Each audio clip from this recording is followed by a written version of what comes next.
The afternoon sun blazed over Redwood Estate in Northern California, where guests in suits and gowns gathered around a gleaming red Ferrari. It was supposed to be the crown jewel of Evelyn Redwood's luxury showcase, a symbol of American innovation wrapped in Italian design. But instead of roaring to life, the $400,000 machine sat dead. Its hood steaming, its promise evaporating before the crowd's eyes. Evelyn's sharp heels clicked across the driveway as she barked orders at her team. This was supposed to impress investors, not humiliate us. Her employees fumbled with diagnostic tablets, but none could fix it. Meanwhile, her daughter Chloe stood near the champagne table, arms folded, teenage annoyance written across her face. "Mom, maybe it's trying to tell you something," she said dryly. Evelyn didn't reply. The embarrassment in front of potential clients was enough to make her blood boil.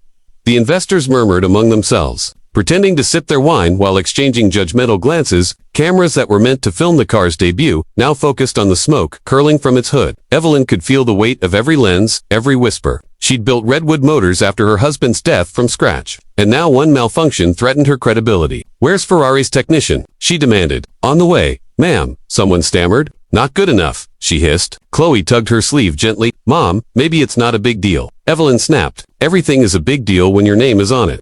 The silence that followed was heavy, broken only by the faint clicking of camera shutters. Then, out of the blue, a rusty blue pickup truck pulled up at the gate. Drawing curious stares, a tall man in a gray work shirt stepped out, his hands and jeans smudged with grease. He didn't look like the kind of person who belonged at a billionaire's estate, yet he walked with quiet confidence. "Ma'am," he called, holding up a small toolbox. "Heard, you've got a problem here."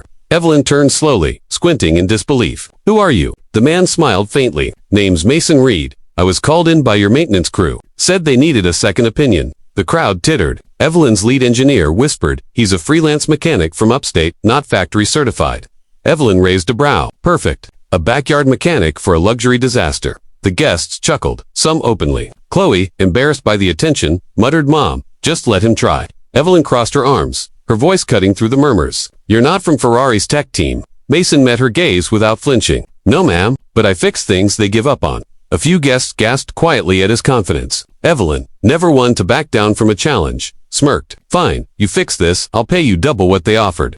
She paused, eyeing the crowd. "Better yet, fix it, and I'll let you marry my daughter." Laughter exploded through the driveway. Chloe's eyes went wide. "Mom," she shouted, mortified. Evelyn waved a dismissive hand, thinking it was just a joke to lighten her humiliation. But Mason didn't laugh. He simply nodded once. "Deal." The laughter died almost instantly. Mason's steady tone shifted the air around them, calm, determined, unbothered by mockery. He placed his toolbox on the ground, unbuttoned his cuffs, and knelt beside the Ferrari. The sound of his tools clicking echoed across the driveway. Evelyn folded her arms again, trying to look unaffected. Chloe whispered, "Mom, that was really cruel." Evelyn sighed. "Relax, sweetheart. He'll never fix it." But as Mason removed the hood latch and examined the tangled mess beneath, the crowd's laughter faded to curiosity. He worked with quiet precision, wiping away oil, checking wiring, feeling the rhythm of the machine like a doctor taking a pulse. Every move was methodical, calm, almost graceful. Evelyn found herself watching despite herself. Minutes turned into half an hour. The sun lowered behind the estate's tall gates, painting golden light across the red car. Mason's shirt clung to his back, streaked with sweat and dust, but he never stopped. He murmured to himself, tracing connections others had missed. "You're overcomplicating it," he muttered. Half to the car, half to the engineers watching him in silence. One of Evelyn's staff leaned in. "Should I tell him to stop?" Evelyn hesitated. Something about his focus made her curious. "No," she said softly. "Let's see what happens." Chloe bit her lip, glancing between her mother and Mason. "He's kind of fearless," she whispered. Evelyn didn't answer, but her lips twitched into the faintest smile. Finally, Mason stood up, brushing his hands on a rag. "Try it now," he said simply. Evelyn frowned, unwilling to show hope. "It's not going to," but before she could finish, Mason turned the key. The Ferrari's engine came alive with a deep, flawless hum that reverberated through the courtyard. The headlights flicked on, the digital display illuminated, and the exhaust purred like a beast awakening. Gasps filled the air. A stunned silence followed, then applause. Investors clapped, engineers stared in disbelief, and Chloe laughed out loud in shock. Evelyn's face softened from disbelief to admiration. Mason just leaned on the hood, calm as ever. "Guess she just needed someone who listens," he said, eyes on the machine. Evelyn exhaled slowly, her pride melting into something else, gratitude, perhaps, though she wouldn't admit it aloud. The crowd began cheering louder, cameras flashing again, but this time for the right reason. Chloe looked at Mason with awe. "You actually did it," she said, shaking her head. He smiled. "Told you, every engine just wants to be understood." Evelyn stepped forward, crossing her arms but smiling faintly. "Well," she said, voice low but amused, "looks like I owe you something impossible." Mason shrugged. "Don't worry, I'm not here for the reward." That quiet humility, the way he spoke, with honesty, not ego, lingered in Evelyn's mind. For the first time that day, she felt the tension lift. Somewhere deep inside, she knew this wasn't the end of their story. The laughter from the crowd echoed through the courtyard. But Mason didn't flinch. He rolled up his sleeves, revealing strong, weathered forearms that told stories of long days in small-town garages and cold nights fixing engines no one else would touch. He moved with quiet confidence, the kind that didn't come from arrogance but from years of experience. "Thinking doesn't fix engines. Listening does," he said calmly, his voice steady as steel. The line silenced even the smirking engineers. Chloe tilted her head, watching him with a mixture of curiosity and disbelief. No one had ever spoken to her mother like that or dared to sound so sure of himself in front of her board. Evelyn raised a brow, unimpressed but intrigued. "We'll see if that listening pays off," she said sharply, but Mason just gave a small nod and turned back to the Ferrari, tools glinting in the sunlight. For the next half hour, Mason worked in silence, a rhythm forming between the clink of metal and the hum of his focus. He removed panels with surgical precision, checking wires, tracing circuits, and cleaning connectors the engineers had overlooked. The contrast was striking, his rough hands working delicately inside a million-dollar machine. Sweat trickled down his neck, but his movements never lost composure. Chloe moved closer without realizing it, watching him work. "You really do this every day?" she asked quietly. "Every day," he said, eyes fixed on the task, "just not usually in front of an audience."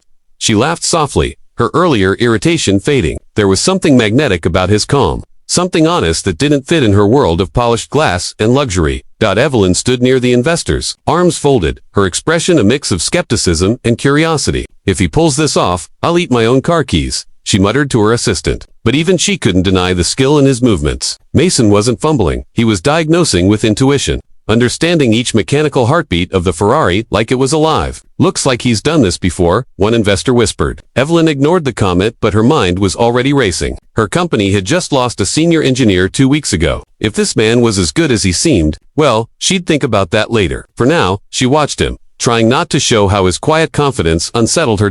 At one point, Mason asked for a wrench, and before anyone could move, Chloe knelt beside him, handing it over. "You missed a spot," she said teasingly, pointing at the smudge of oil on his cheek. He smiled faintly. "You'd be surprised how often that happens."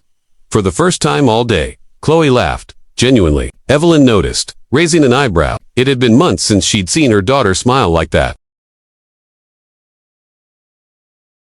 Mason adjusted a few valves, tightened a set of wires, and reconnected the power module. "Try it now," he said. Evelyn hesitated. "You sure?" Mason stepped back, wiping his hands on a rag. Only one way to find out. The tension around them was thick as the crowd leaned in, waiting for the verdict. Evelyn turned the key, and the Ferrari came alive with a thunderous roar. The engine purred, smooth and flawless, its red chassis vibrating with perfect balance. The hum wasn't just mechanical, it was musical, the sound of triumph. Gasps filled the air, followed by thunderous applause. Even the investors, moments ago ready to walk away, were smiling and clapping. Chloe covered her mouth in disbelief. "You actually did it," she whispered. Mason just smiled softly, tucking his wrench into his pocket. "She just needed someone to care enough to do it right," he said, glancing at the car like it was an old friend. Evelyn stood frozen, her pride wrestling with awe. This man, this uninvited stranger, had done what her own team couldn't. Evelyn tried to laugh, her voice shaky. "Well," she said, straightening her blazer, "I guess I owe you a wedding." "Huh?" The crowd laughed again, but this time it was different, warmer, friendlier. Mason grinned faintly. "Or maybe just a thank you," he said. The simplicity of his answer caught her off guard. No demand, no gloating, just quiet grace. "You're not going to take me up on my offer," she teased, trying to regain control of the moment. Mason shrugged lightly. "I don't think your daughter would appreciate being part of a business deal." Chloe blushed, glancing at him with reluctant admiration. "He's right," she said softly, half to herself. The guests chuckled again, some whispering that Evelyn had finally met her match.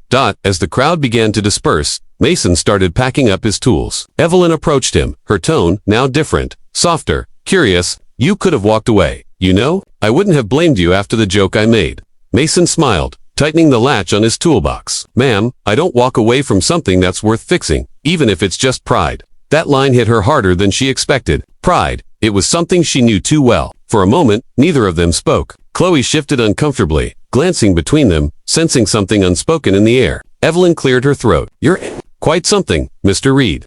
Mason looked up, meeting her eyes. "Just doing my job, ma'am." Before he left, Evelyn called after him. "Mr. Reed." He turned, sunlight catching the faint smile on his face. "Yes, ma'am." She hesitated, uncharacteristically uncertain. "You're wasted fixing farm trucks. Stop by my company sometime. We could use hands like yours." Mason paused, then nodded. "I'll think about it." He climbed into his pickup truck and drove off, dust swirling behind him. Evelyn watched the truck disappear down the winding road, a strange flutter of curiosity stirring in her chest. Chloe nudged her gently. "You know, Mom," she said with a grin, "if I ever do get married, I wouldn't mind someone who can fix a Ferrari with his bare hands." Evelyn laughed softly, shaking her head. "Let's just start with hiring him first." The sun was melting into the horizon, streaks of amber and violet coloring the sky when Evelyn spotted Mason sitting alone by the edge of the estate's gravel lot. The echo of laughter and applause had long faded. Only the hum of distant crickets remained. He sat on the hood of his pickup, sipping from a paper cup, grease still marking his sleeves. For a man who'd just stunned a room full of millionaires, he looked perfectly at peace. Evelyn hesitated before walking closer, her heels crunching against the gravel. "You embarrassed me today," she said, her voice low. Mason looked up, puzzled but calm. "By fixing your car?" he asked. She sighed, crossing her arms. "By making me realize how pride can blind us." The honesty in her tone caught even her off guard. Mason simply nodded, his eyes kind. "Pride's a tough engine to repair," he murmured. For a long moment, neither of them spoke. The evening wind carried the faint smell of oil and roasted coffee. Evelyn's posture softened. Gone was the CEO who commanded rooms. What remained was a woman quietly confronting herself. "You have a daughter, right?" she asked after a pause. Mason's face warmed at the mention. "Yeah, 12. Names, Lily, smart kid, thinks I can fix anything." He chuckled lightly, shaking his head. "I guess I try to live up to that." Something in his words pierced her. Evelyn thought of Chloe at 12, how she used to bring her drawings into board meetings, how she used to believe her mother could do no wrong. Now, at 18, Chloe barely looked at her without judgment. Evelyn exhaled. "She's lucky to have a father like that," she said softly. Mason smiled faintly. "I'm the lucky one, ma'am." Footsteps crunched behind them. "So you're the man who made Mom speechless," Chloe said, appearing with 2 steaming cups of coffee. Her tone was teasing, but there was warmth behind it. Mason smiled. "Didn't think that was possible." Evelyn laughed, a sound so rare it startled even herself. "You're impossible," she replied, shaking her head. Chloe handed Mason a cup. "Black, right? You look like a black coffee guy." He nodded, guilty as charged.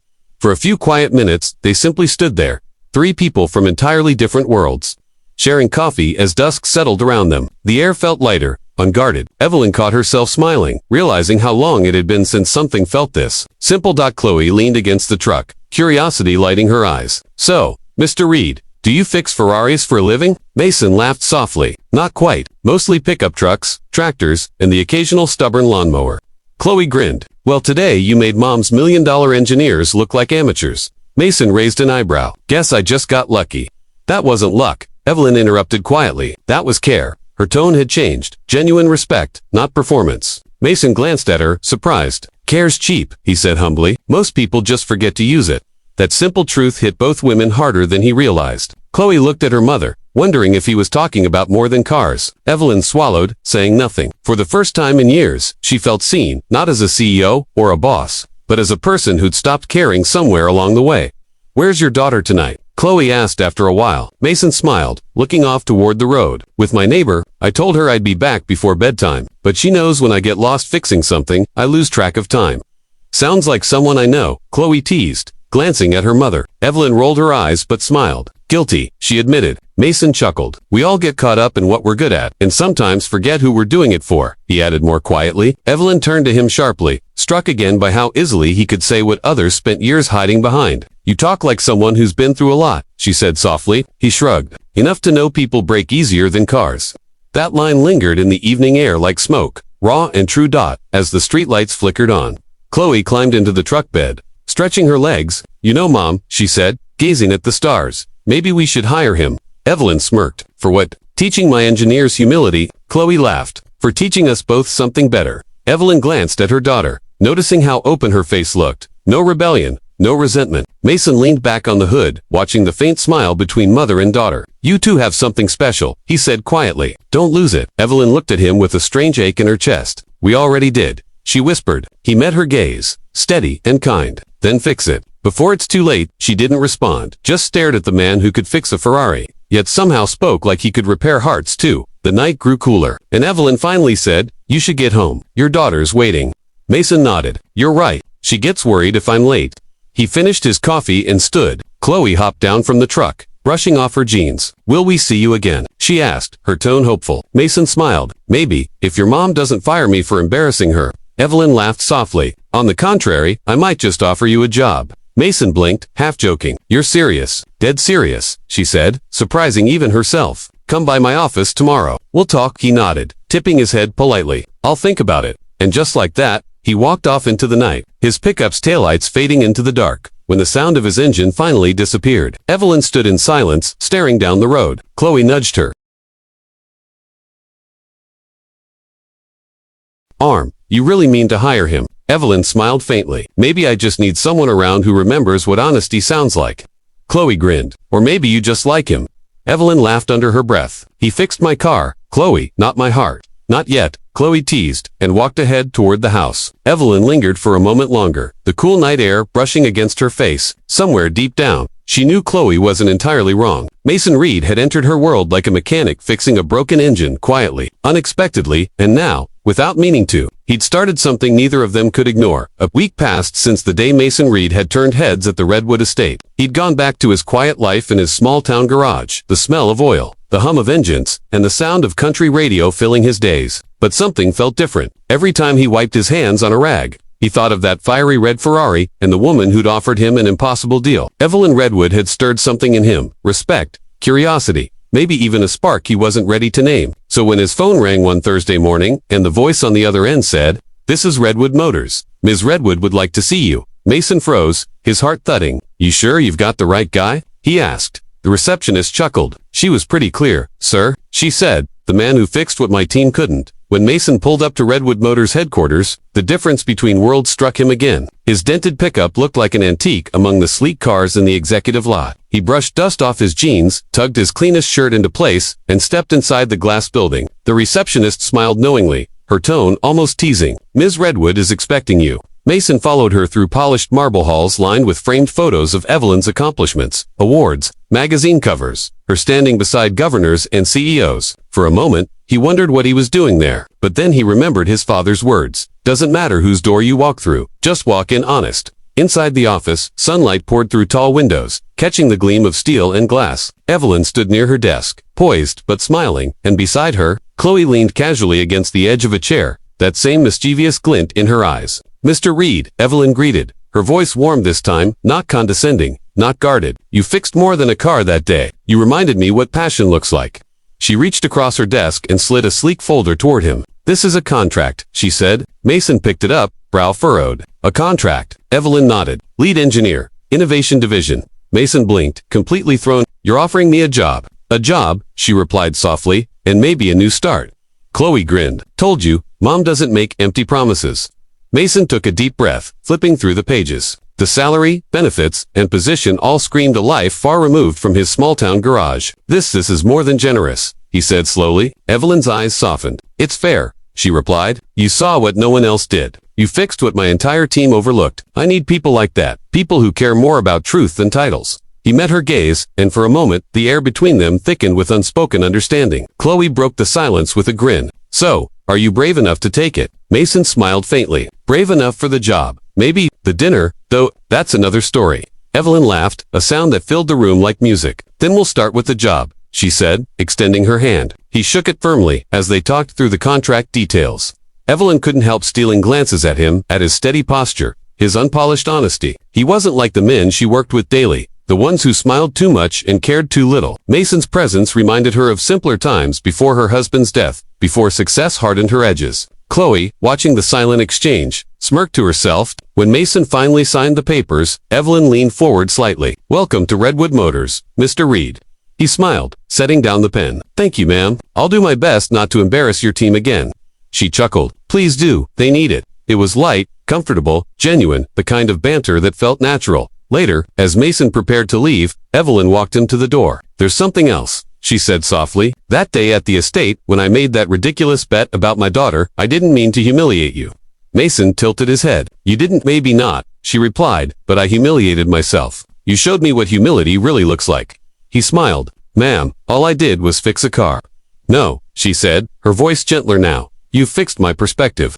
Chloe rolled her eyes with a grin. Wow, Mom admitting she was wrong. Historic moment. Evelyn laughed. Don't ruin it. Mason chuckled. Well, if you ever need more perspective fixed, you know where to find me. Evelyn's expression softened. I just might outside. The California sun was blinding, reflecting off the rows of cars that symbolized everything Evelyn had built. Mason paused at the steps, looking back through the glass at the woman who stood by her office window, watching him go. For a long moment, they just looked at each other, two very different lives quietly intersecting. Chloe joined her mother's side, folding her arms with a smirk. So, she teased, not marrying him yet. Evelyn smiled, shaking her head. We'll see, sweetheart. Some promises are worth keeping. Chloe nudged her playfully. That's not a no. Evelyn just smiled, her gaze still on Mason's truck as it disappeared down the road. No, she said softly, it's not. Weeks later, Redwood Motors unveiled its new project, a redesigned eco-engine prototype. Reporters swarmed the press event, curious about the new innovation team. And there he was, Mason Reed, standing proudly beside the red Ferrari that started it all. When he stepped up to the microphone, he didn't thank investors or executives. He simply said, this car runs on something stronger than fuel. It runs on care. The audience applauded, and Evelyn's eyes glistened as she watched from the side of the stage. Chloe leaned in, whispering, he's pretty good at this. Evelyn smiled faintly, pride and something deeper shining in her eyes. Yeah, she murmured, he really is. That night, after the cameras were gone and the lights dimmed, Evelyn found Mason standing by the car again, his hand resting gently on the hood. She purrs, he said quietly, just needed someone to believe she could. Evelyn smiled, stepping beside him. Funny, that's exactly how I feel about you. Mason turned to her, surprised but smiling. The moonlight shimmered across the Ferrari's curves, and for the first time, Evelyn felt peace. Not as a CEO, not as a widow, but as a woman who'd finally allowed herself to hope again. Mason extended his hand, teasing gently. Dinner still on the table. Evelyn took it without hesitation. You fixed the impossible. Mr. Reed, I think you've earned it.